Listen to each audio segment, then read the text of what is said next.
It's in the very nature of time that it runs on more quickly than any of us would wish, and I must compress all that I want to say into a few brief and fleeting minutes. Now, perhaps that in itself represents one of the lessons that I can impart, the preciousness of each moment. And this is so important as you look to the future. You see, in the 21st century, staying employed will mean more than just knowing something. It'll mean being able to keep on learning. It'll mean having character and discipline and being proud of yourselves, learning to learn, and learning to look to the future with confidence. We're moving from an age of things to an age of thoughts, of mind over matter. It is the mind of man, free to invent, free to experiment, free to dream, that will shape the economy and the world of the future. You will discover as you get older that certain things are so much a part of your life that you'll remember them always.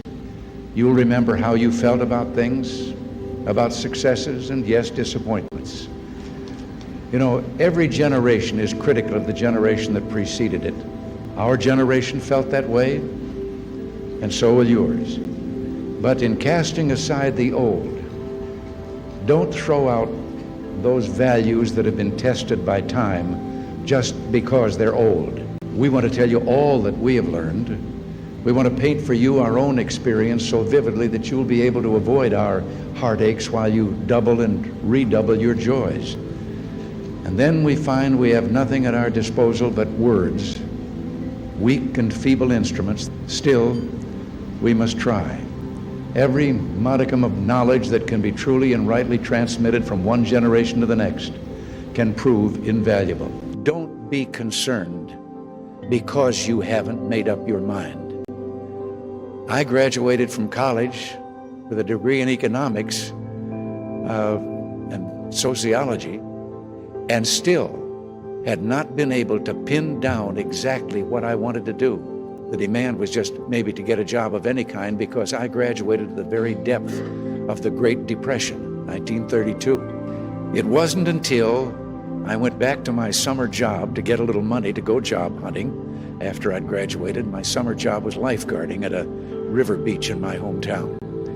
And there were people who came out from the city and corporate heads and so forth with their families every summer, and I'd taught their children to swim, and one was there, and he told me that if I could tell him what I wanted to do, he had contacts with a number of businesses and areas.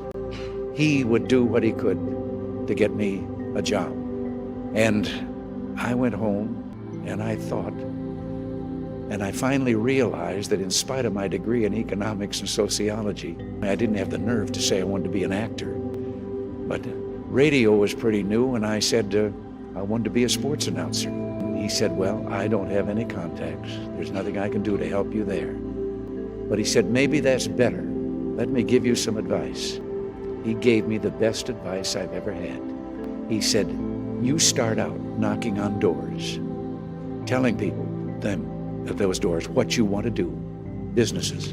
And someplace along the line, even in this depression, you'll find someone in a radio station. Don't ask to be a or a sports announcer. He said, just ask for anything because you believe in the future of radio. Anything inside the station, and then take your chances on there from getting to what you want. And then you'll get a job.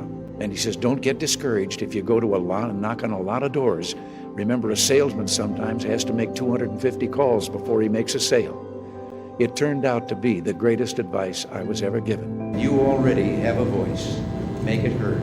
You're free to be whatever you want to be with no one and nothing stopping you. In a free society, you're free to invent yourself, to turn yourself into a great teacher, a race car driver, a minister, or a movie star, or a grower and seller of flowers. You could be anything. It's your invention, and there's nothing to stop you. Don't let it bother you that you haven't made that decision yet. You'll change your mind many times before it comes the right moment. But then when it comes, just knock on the door of whatever you've chosen to do and ask until you find somebody that'll let you in. Now we have arrived, as we always do, at the moment of truth. It is time to clean house, to clean out the privileges and perks Clean out the arrogance and the big egos. Clean out the scandals, the corner cutting, and the foot dragging. Let's not dismiss our current troubles. But where they see only problems, I see possibilities as vast and diverse as the American family itself. Whether we come from poverty or wealth, Christian or Jewish, from big cities or small towns, we are all equal in the eyes of God. That's not enough. We must be equal in the eyes of each other. We can no longer judge each other on the basis of what we are, but must instead start finding out who we are. Our origins matter less than our destinations, and that's what democracy is all about. We can assert that the time has come to move forward. Let us leave behind suspicion between our peoples and replace it with understanding. It's a philosophy you can live by. In fact, I hope you do. As a matter of fact, I believe with all my heart that if a generation of young people throughout the world could get to know each other, they would never make war upon each other. That no force on earth can stop individuals from achieving great goals when they have the will and the heart to pull together and work together. It's good for society when we all know that no one is manipulating the system to their advantage because they're rich and powerful. But it's also good for society when everyone pays something, that everyone makes a contribution. We must not let the creation of wealth become a preoccupation with material things. We've made so much economic progress in our country, but it'll mean very little if your children look back at your days as a time of materialism and selfishness and looking out for number one. But money's only money unless it represents genuine commitment. There's an old American tradition called house raising. The pioneers out west would get together and build each other's houses. That was a long time ago, but it's still going on. Every time someone helps a lonely old man or woman in a shelter for the poor, that's a house raising. I wish you a nation of strength and wealth and power. But more than that, I wish you a nation where the house raising continues. Remarkable things are happening everywhere. People of all nations, people of all races and faiths have learned to live in harmony. Our children have been able to grow up in prosperity and freedom.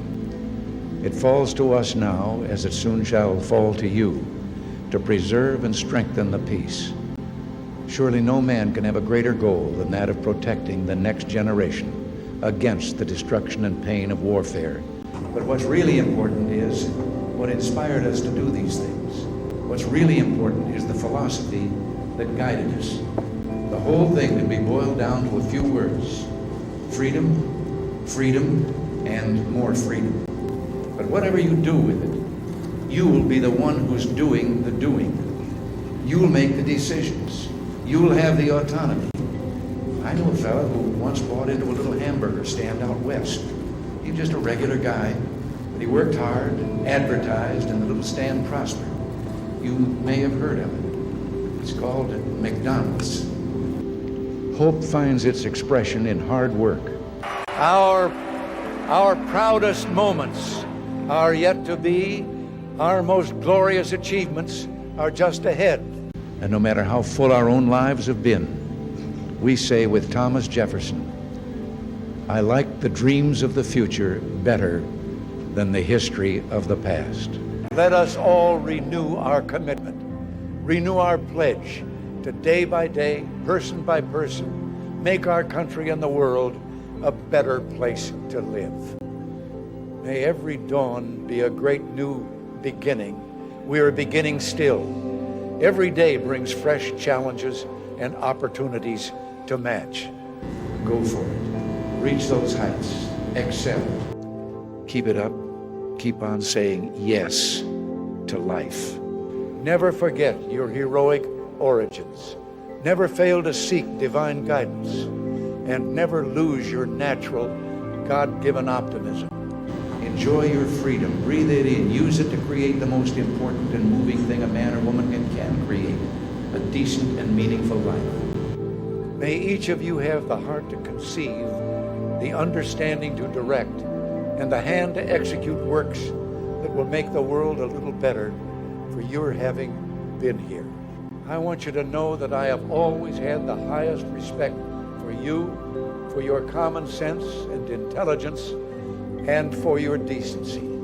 I have always believed in you and in what you could accomplish, and whatever else history may say about me when I'm gone, I hope it will record that I appealed to your best hopes, not your worst fears, to your confidence rather than your doubts.